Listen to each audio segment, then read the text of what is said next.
ओम नमो भगवते वासुदेवाय।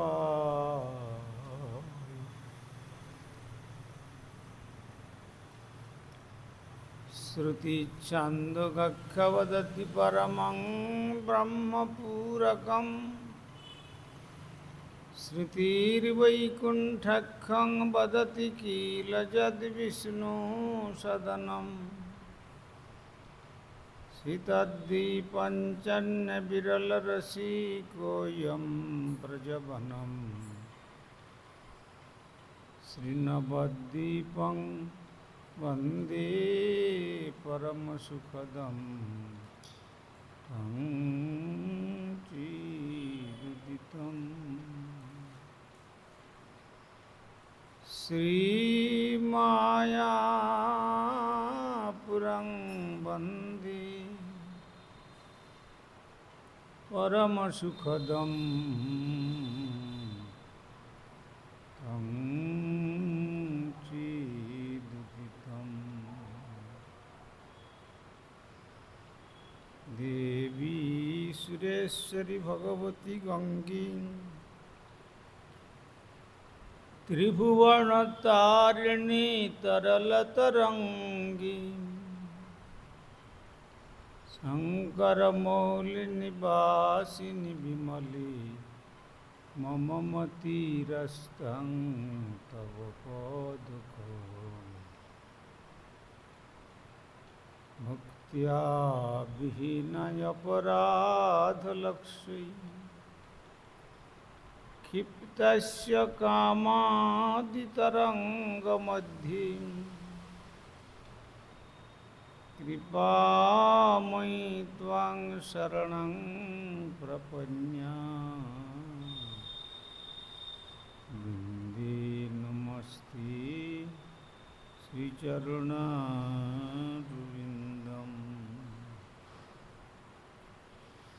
श्रीकृष्ण चैतन्य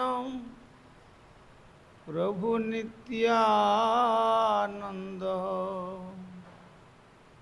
श्री अद्वैत गदाधर शिवासादि गौरभक्त वृंद। हरे कृष्ण कृष्ण कृष्ण हरे हरे, हरे राम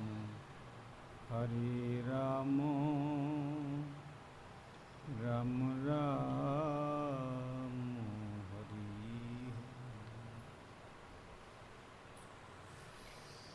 श्री गुरुदेव जय प्रभुपाद, जय राधा दामोदर, जय गोस्वामी, जय श्री राधे।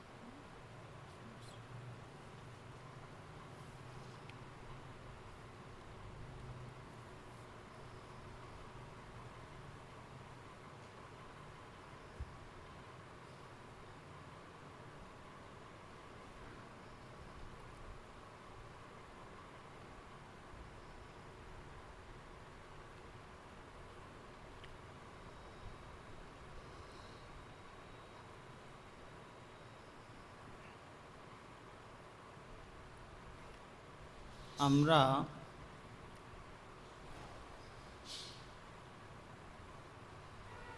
পূর্বে আস্বাদন করেছিলাম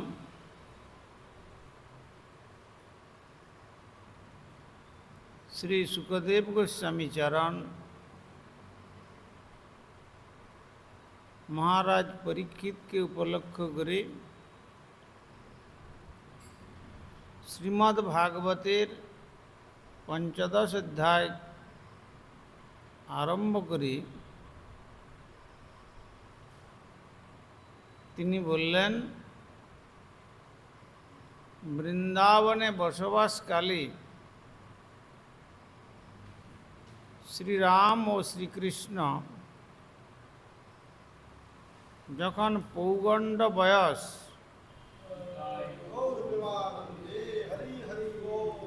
6 मास 6 থেকে 10 प्राप्त हलें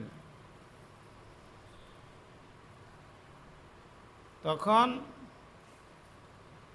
বৃন্দাবনের গোপগণ তাদের গোপালনের কার্য গ্রহণ করতে অনুমতি দিলেন। তাদের সখাদের সঙ্গে এভাবেই নিয়োজিত হয়ে বালক দুটি বৃন্দাবনের ভূমিকে তাদের পাদপদ্মের চিহ্নের দ্বারা অতীব পবিত্র করে তুললেন।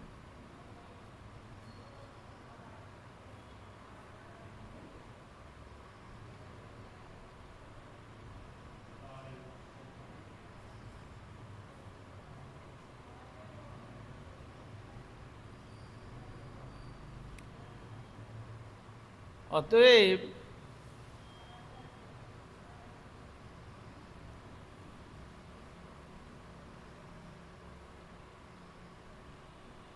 ও প্রভু অনেক কষ্ট করে মালা কিনছে, তাকে একটা দাও মালা।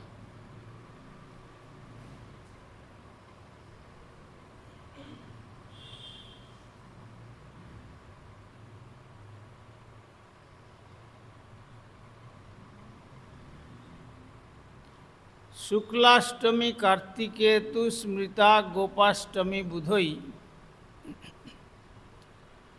তদ্দিনাদ বাসুদেব অভূত গোপ পূর্বং তুবৎসপ।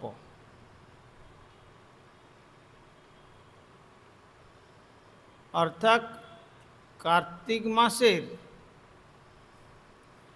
শুক্লপক্ষের যে অষ্টমী তিথি,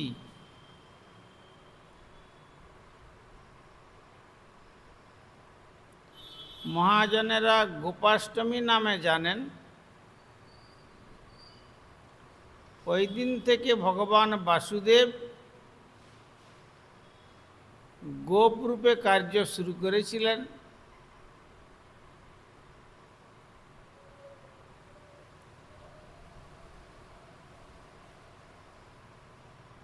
যদিও ইতিপূর্বে তিনি গোবৎসদের প্রতিপালন করতেন।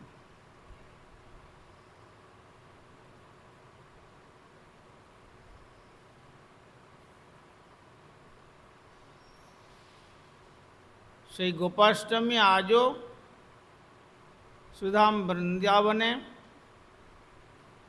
সমস্ত গোপগণ সেই তিথিটিকে অতি আড়ম্বরের সহিত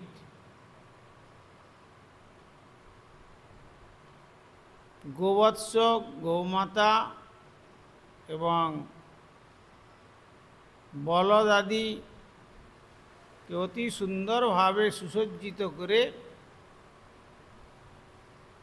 তারা শ্রীধাম বৃন্দাবনের সমস্ত গলিতে গলিতে নিয়ে যান, মধুরভাবে গোপালের গুণমহিমা কীর্তন করতে করতে। আর ব্রজমায়েরা সেই গাভী মাতাদের বৎসদের অতি আদর করে তাদের আহার্য প্রদান করেন। এইভাবে শ্রীকৃষ্ণ এবং বলদেব শ্রীদাম, সুদাম, দাম, বসুদাম, মধুমঙ্গল আদি তারা শ্রী বৃন্দাবনে গোচারণ লীলা আরম্ভ করলেন।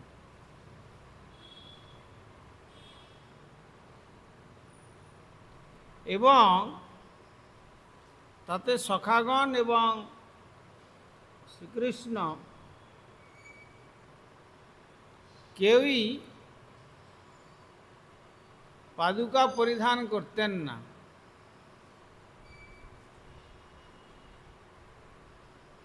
বিশেষ করে শ্রীকৃষ্ণ পাদুকা পরিধান করতেন না এই কারণে যে কত ব্রহ্মর্ষি, কত দেবর্ষি, কত রাজর্ষি তারা সব বৃন্দাবনে তৃণগুল্ম হয়ে অবস্থান করছেন আমার চরণধুলি পাবেন বলে।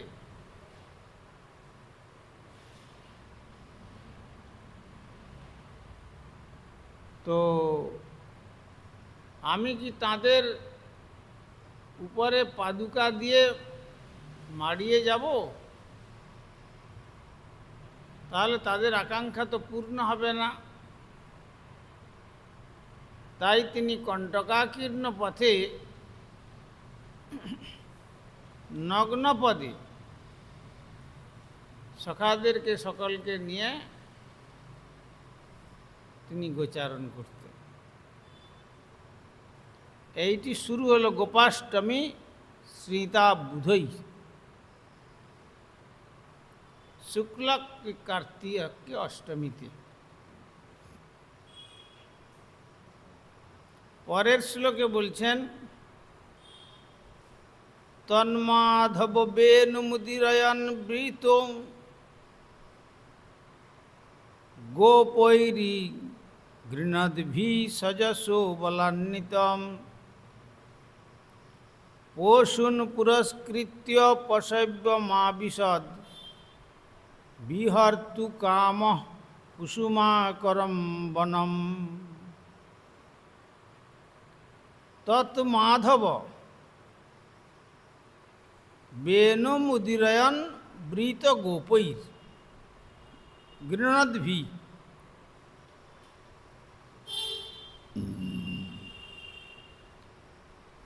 তারপর মাধব ভগবান শ্রী মাধব, মাধব অর্থাৎ শ্রীকৃষ্ণ। মা মানে হচ্ছেন লক্ষ্মী দেবী এখানে, ধব মানে হচ্ছে পতি।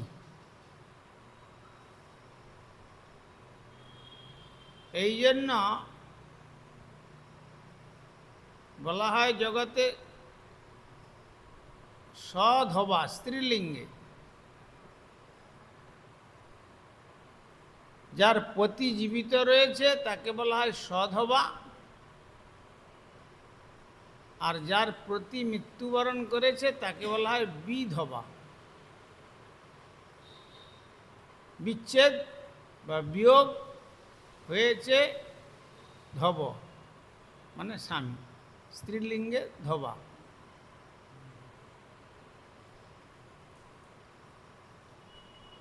এখানে লক্ষ্মী বলতে, লক্ষ্মীদেবী বলতে শ্রীমতী রাধা ঠাকুরানী।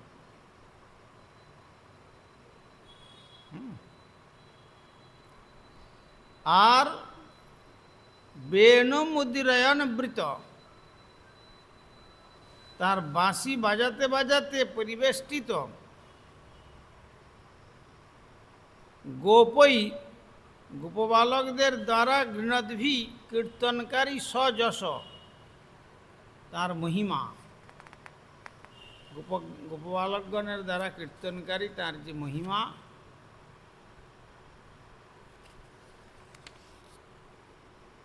বলান্বিত শ্রী বলরাম সহ পশুগণকে পুরস্কৃত সম্মুখে রেখে পশব্যম গাভীদের জন্য পুষ্টিকর আবিশদ তিনি প্রবেশ করলেন। বিহর্তু কাম, লীলা উপভোগের কামনা করে কুসুমাকরং পুষ্পশোভিত বনে, অর্থাৎ তারপর লীলা উপভোগের কামনা করে শ্রীহরি তার মহিমা কীর্তনকারী গোপবালকদের দ্বারা পরিবেষ্টিত হয়ে বলদেব সহ বংশীধ্বনি করতে করতে গাভীগণকে সম্মুখে রেখে পুষ্পশোভিত এবং পশুগণের জন্য পুষ্টিকর বনে প্রবেশ করলেন।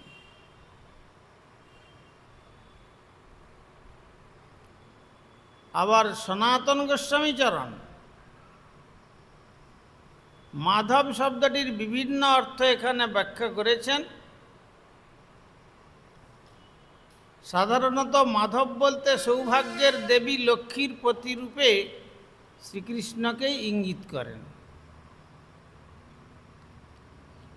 এই নাম এই অর্থ প্রকাশ করে যে ভগবান শ্রীকৃষ্ণ মধুকুলে অবতরণ করেছিলেন, যেহেতু বসন্ত ঋতুও মাধব নামে পরিচিত।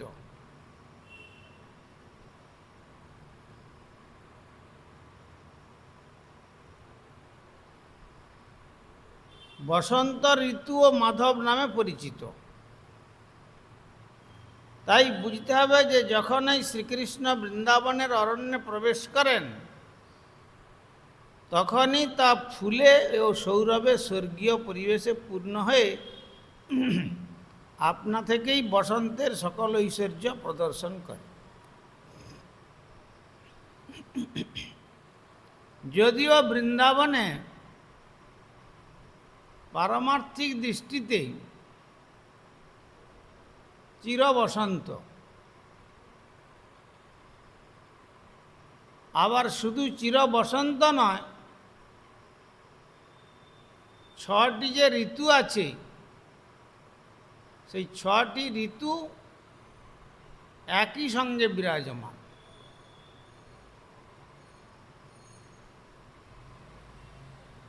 সাধারণত গ্রীষ্মের পরে বর্ষাকাল আসে, তারপরে শরৎকাল আসে, তারপরে হেমন্তকাল আসে, তারপরে শীত আসে, তারপরে বসন্তকাল আসে। এই করে 6টা ঋতুতে 2টো মাস করে এক একটা ঋতু সেখানে পরিগণিত হয়েছে। কিন্তু শ্রীধাম বৃন্দাবনে এক হচ্ছে সব থেকে চির বসন্ত, যেটি হচ্ছে লীলার খুব উপযোগী। বৃন্দাবনের নানা রকম জাতি পুষ্পের সৌরভে সৌরভান্বিত কুকুরের কুহুরব, বসন্তের মধুর বায়ুমণ্ডল, আর সেই চির বসন্তের মধ্যেও ষড়ঋতু তারা সেখানে গিয়ে শ্রীকৃষ্ণের সেবায় অংশগ্রহণ করে। কেন কখন ভগবান লীলা সম্বরণ করে চলে যাবেন,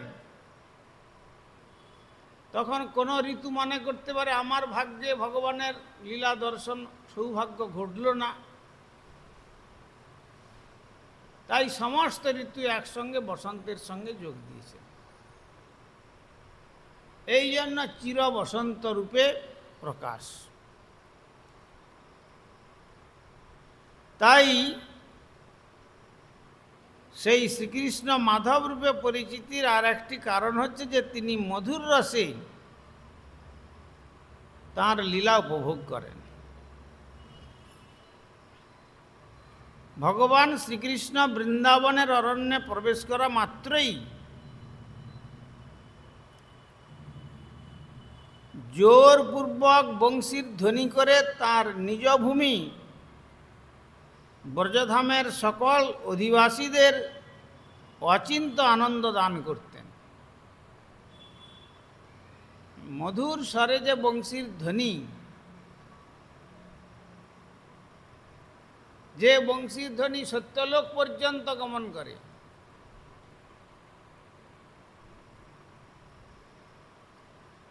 আর ব্রহ্মাকেও বিচলিত করে দেয়।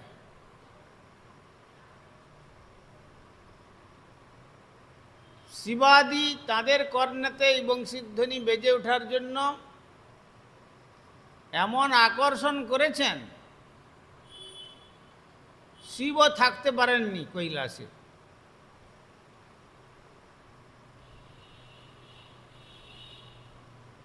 কৈলাসের রূপ কম নয়, কৈলাস বুধর অতি মনোহর, কোটি শশী পরকাশ।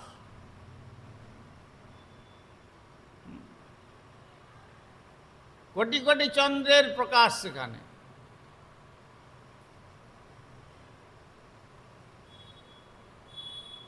তো সেই শঙ্কর পর্যন্ত বংশীধ্বনি শ্রবণ করে ব্রজে এসেছিলেন,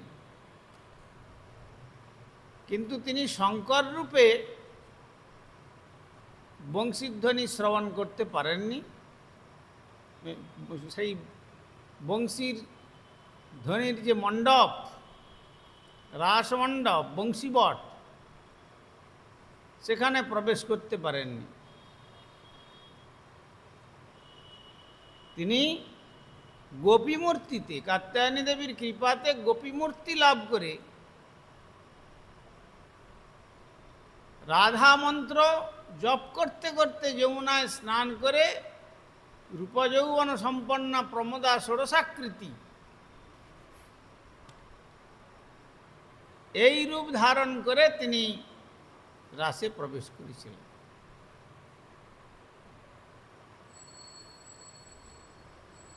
অর্থাৎ গোপীমূর্তি ধারণ করেছিলেন।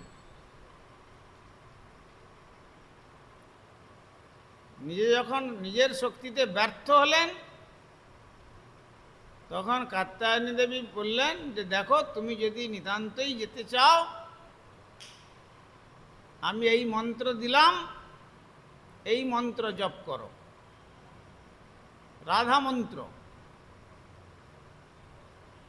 কেননা রাধা নাম গানে কৃষ্ণচন্দ্র, কতগুলো আমরা আস্বাদন করেছিলাম, ঠাকুরমশাই বলেছেন।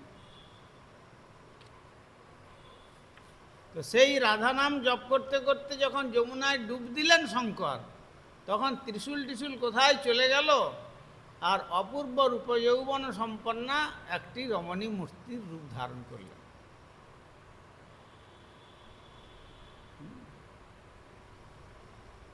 তারপরে তিনি যখন ভিতরে প্রবেশ করলেন, তার রূপ দর্শন করে শ্রীকৃষ্ণ যখন তার দিকে তাকাচ্ছেন, তখন রাধারানী বললেন, কে এসেছেন, কি ব্যাপার? আজকে শ্যামসুন্দরকে দেখতে পাচ্ছি রাস মঞ্চেতে একটু চঞ্চল ভাব। তখন রাধারানী জিজ্ঞাসা করলেন, তুমি কে? তিনি সব জানতেন, তথাপি বললেন, যখন আনুপূর্বিক ঘটনা বর্ণন করলেন, তখন বললেন যে তুমি যে আমার নাম কীর্তন করতে করতে এখানে এসেছো, এই দর্শন করো, আর আমার এই শ্রী ব্রজমণ্ডলের চার দ্বারের দ্বারী হয়ে তুমি আমার নাম জপ করতে থাকো। আর যারা এই আমার মধুর বৃন্দাবনে আসবেন, তারা যদি আমার কৃপা লাভ করতে চান, তাহলে তোমার কৃপা প্রাপ্ত হয়ে যদি বৃন্দাবনে প্রবেশ করেন, তাহলে তারা আমার কৃপা লাভ করবে। এই জন্য তিনি গোপেশ্বর রূপী, এই জন্য গোপেশ্বর হচ্ছেন শঙ্কর, আর গোপীশ্বর গোপীগণের ঈশ্বর তিনি হচ্ছেন শ্রীকৃষ্ণ। দুটোকে অনেকে গুলিয়ে ফেলেন। তো তাই তিনি গোপেশ্বর রূপে বৃন্দাবনের চার দিকে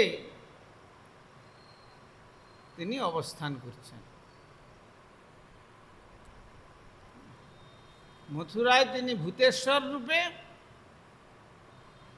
গোবর্ধনে চাকলেশ্বর রূপে,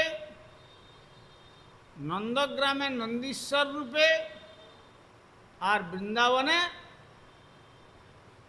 গোপেশ্বর রূপে।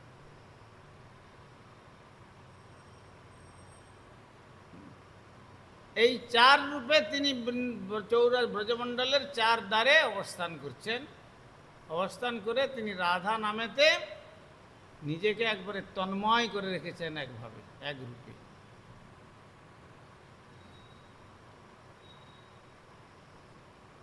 এই জন্য গোপেশ্বরের কৃপা লাভের জন্য আমাদের কোনো কোনো গুরুবর্গ শ্রীমন্দিরে গোপেশ্বরকেও প্রকট করেন, কেননা তার কৃপা হলে রাধারানীর কৃপা হবে, আর রাধারানীর কৃপা হলে শ্রীকৃষ্ণকে লাভ যে করবেন সে বিষয়ে কোনো বিন্দুমাত্র সংশয় নেই। সেটিও আমরা বিগত কল্য শ্রী রাধাষ্টমী তিথিতে আস্বাদন করেছি।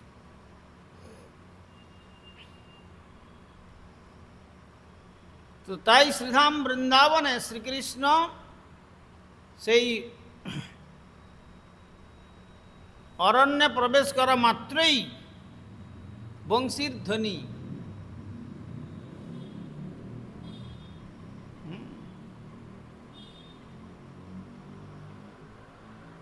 ধ্বনি করে তার নিজ ব্রজধামের সকল অধিবাসীদের অচিন্ত আনন্দ দান করতেন, সমস্ত ব্রজবাসীদের। যিনি যে ভাবের ভক্ত তিনি বংশীধ্বনি সেইভাবে শ্রবণ করতেন।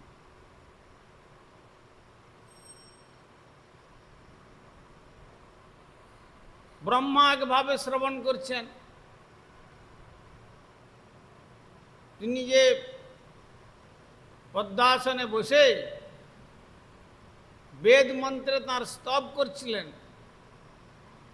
তার ধ্যান করছিলেন, সেই ধ্যান পর্যন্ত ভঙ্গ হয়ে যায়। প্রথম রন্ধ্রের গানে ব্রহ্মার ভাঙ্গয়ে ধ্যানে,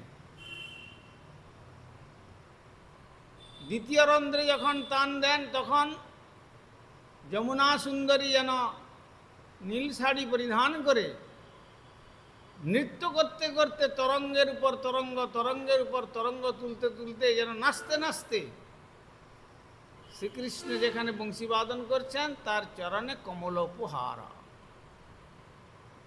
পদ্ম নিয়ে এসে তার চরণে উপহার দেন।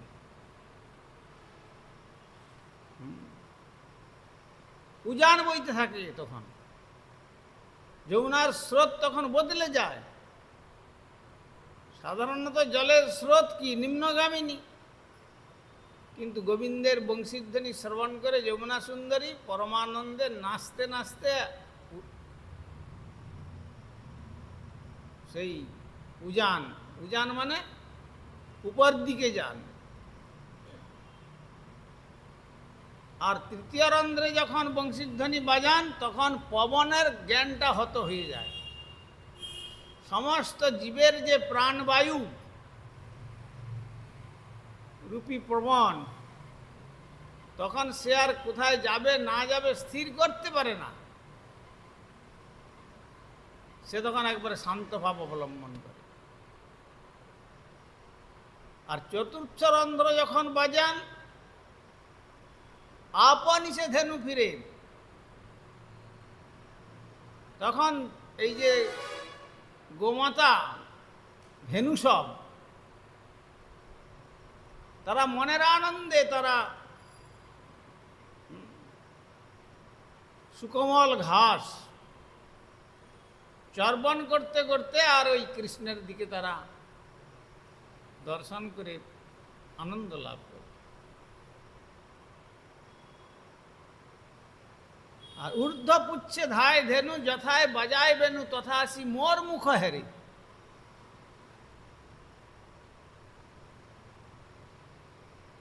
তখন শেষ পর্যন্ত এত আনন্দ পায় গোমাতা, একবারে লেজ উপর দিকে করে আর নাচতে নাচতে তারা এসে গোবিন্দের চরণ কমলে এসে তার চরণটিকে যেমন লেহন করতে থাকেন, আবার উপর দিকে মুখ তুলে তার গোবিন্দের মুখকমলের দিকে একবারে অপলক নেত্রে তাকিয়ে থাকে। তখন তাদের আনন্দাশ্রু চোখ দিয়ে ঝরতে থাকে। ঊর্ধ্ব পুচ্ছে ধায় ধেনু যথায় বাজায় বেনু তথা আসি মোর মুখ।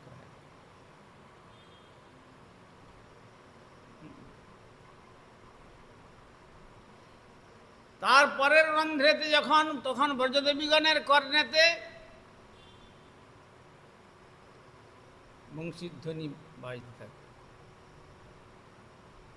তখন তারা গৃহ কর্ম, পতিসেবা, পুত্রাদির সেবা সকলকে পরিত্যাগ করে তারা সকলে গোবিন্দের শ্রীচরণ কমল দর্শন উদ্দেশ্যে পাগলিনীর প্রায় ছুটে যায়।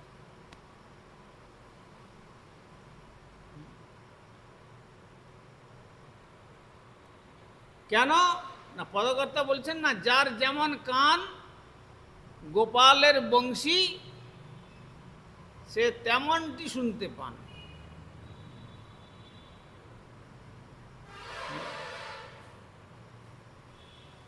আবার যখন বাঁশি বাজছে তখন যশোমতী শুনছেন, মাগো আমি অত্যন্ত ক্ষুধার্ত, তুমি আমাকে নবনীত দান করো। তুমি যে ব্রহ্ম মুহূর্তে দধিমন্থন করে একবারে সদ্যজাত নবনী তুলেছ, আমাকে সেই নবনীত দান করো। আবার নন্দ বাবা যখন বংশীধ্বনি শুনছেন, নন্দ বাবা বংশীধ্বনি শ্রবণ করছেন কি না, আমি এই বাঁধা আছি এখানে, মা আমাকে ননিচুরির অপবাদে দড়ি দিয়ে শক্ত করে বেঁধে দিয়েছে, যার জন্য দামোদর নাম হয়েছে। দাম যস্য উদরে, দাম উদরে যস্য সয়ব দামোদর।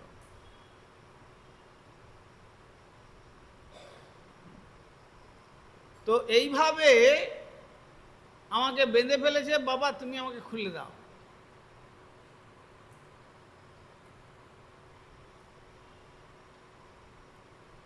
আবার এদিকে সখাগণ যখন বাঁশি শুনতে পাচ্ছেন,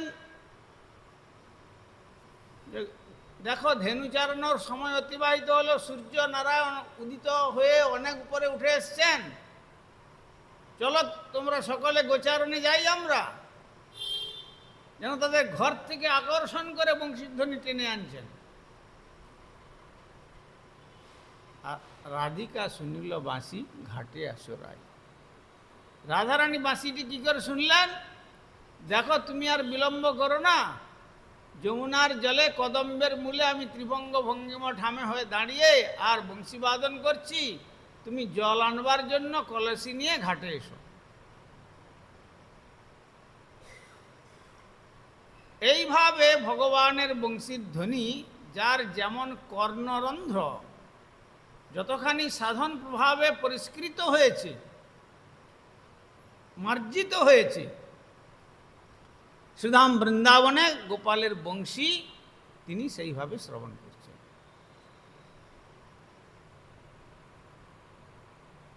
আবার ময়ূর ময়ূরী তারা বংশীর ধ্বনি শ্রবণ করে তারা একবারে পেখম তুলে নাচতে থাকে। ময়ূরীর তো পেখম নাই, ময়ূরে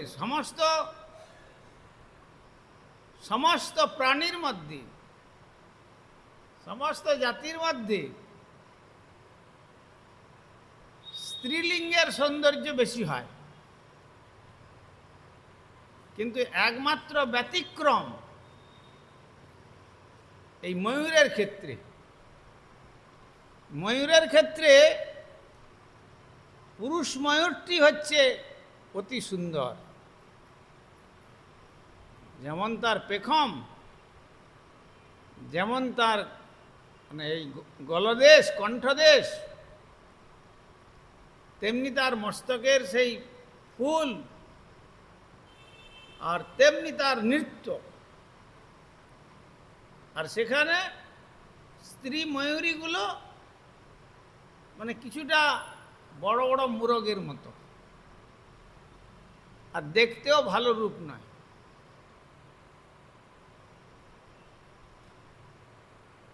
এটা হচ্ছে ব্রজের পৌরুষত্বের শোভা বর্ধন করছেন। সেই ময়ূরও নাচতে থাকে পরমানন্দে কৃষ্ণের গুণমহিমা কীর্তন করতে করতে। এত আনন্দে কীর্তন করতে করতে নাচতে থাকে যে শ্রী ভগবান তাদের আনন্দ নৃত্য করতে করতে যখন পাখা খুলে যায়, ওই পালক সিকিপুচ্ছ, তিনি আনন্দে তার মস্তকের চূড়ার উপরে ধারণ করেন। যদিও সুবর্ণের মণ্ডিত বহু মণি মাণিক্য খচিত চূড়া, তার উপরে ময়ূরের পাখা।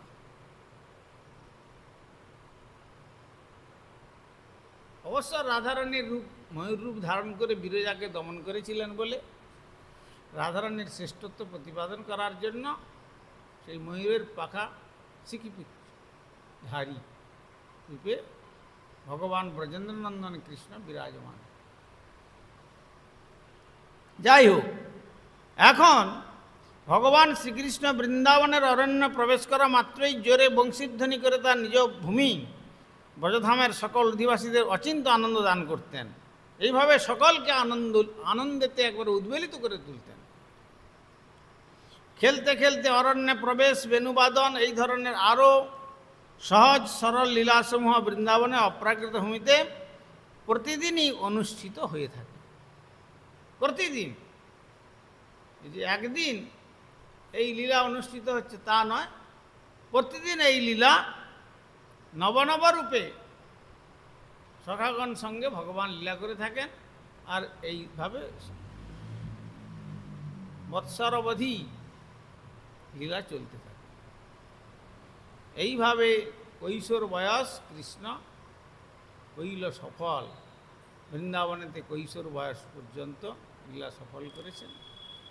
তারপরে তিনি তাঁরকে গোপন করে লীলারস আস্বাদন করেছেন। আর সেই গোপন রস আস্বাদনের ভাবটি তিনি কৃষ্ণচন্দ্র থেকে গৌরচন্দ্রতে প্রকটিত হয়ে এই নবদ্বীপ মায়াপুরে শচীনন্দন রূপে অবতীর্ণ হয়ে সেই রস আস্বাদন করেছেন। বঞ্ছাকল্পতরুভ্যশ্চ কৃপা সিন্ধুভ্যৈব চ পতিতানাং পাবনেভ্যো বৈষ্ণবেভ্যো।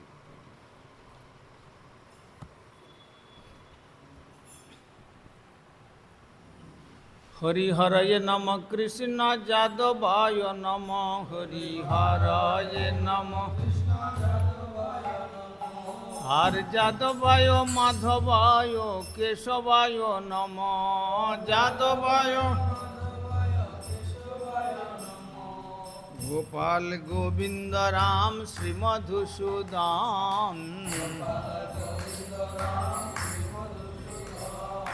আর গিরিধারী গোপীনাথ মদন মোহন, চৈতন্য নিত্যানন্দ শ্রী অদ্বৈত সীতা,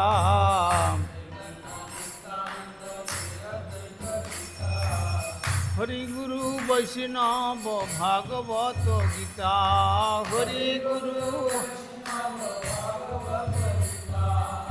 শ্রীরূপ সনাতন ভট্ট রঘুনাথ,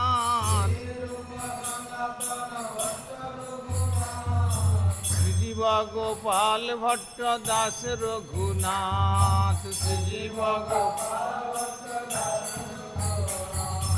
এই ছয় গোসাইর করি চরণ বন্দন, যাহা হইতে বিঘ্ন না অভীষ্ট পুরাণ, এই ছয় গোসাই যার মুই তার দাস, এই ছয় গোসাই আর তাসবার পদরেণু মোর পঞ্চগ্রাস, তাসবার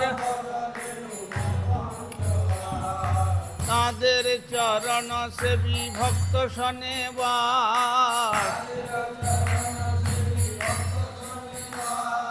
আর জনমে জনমে হয় এই অভিলাষ, এই ছয় গোসাই যবে ব্রজে কৈলাবাস, যে রাধা কৃষ্ণ নিত্য লীলা করিলা প্রকাশ, মনের আনন্দে বল হরি ভজ বৃন্দাবন, মনের আর শ্রী গুরু বৈষ্ণব পদে মজাইয়া মন, শ্রী গুরু বৈষ্ণব পদে গুরু বৈষ্ণব পাদ পদ্ম করিয়া,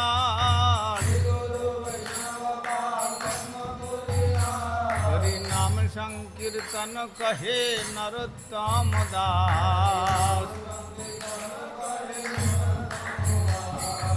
হরে কৃষ্ণ কৃষ্ণ কৃষ্ণ হরে হরে, হরে রাম রাম রাম হরে হরে, হরে কৃষ্ণ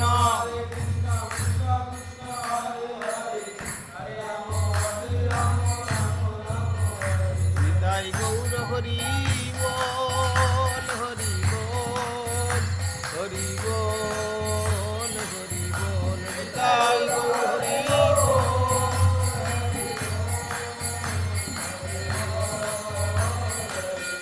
নিতাই গৌর হরি বল, হরি বল, হরি বল, হরি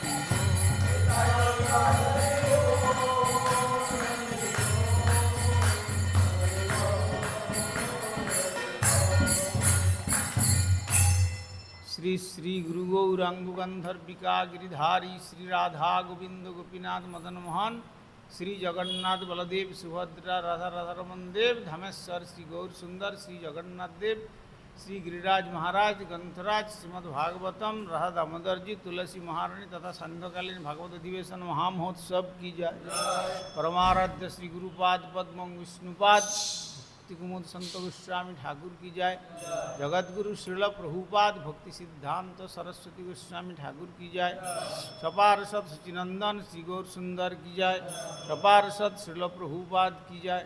रूपानुग गुरुवर्ग की जाए। ग्रंथराज श्रीमद् भागवतम की जाए। श्रोता भक्त वृंद की जाए।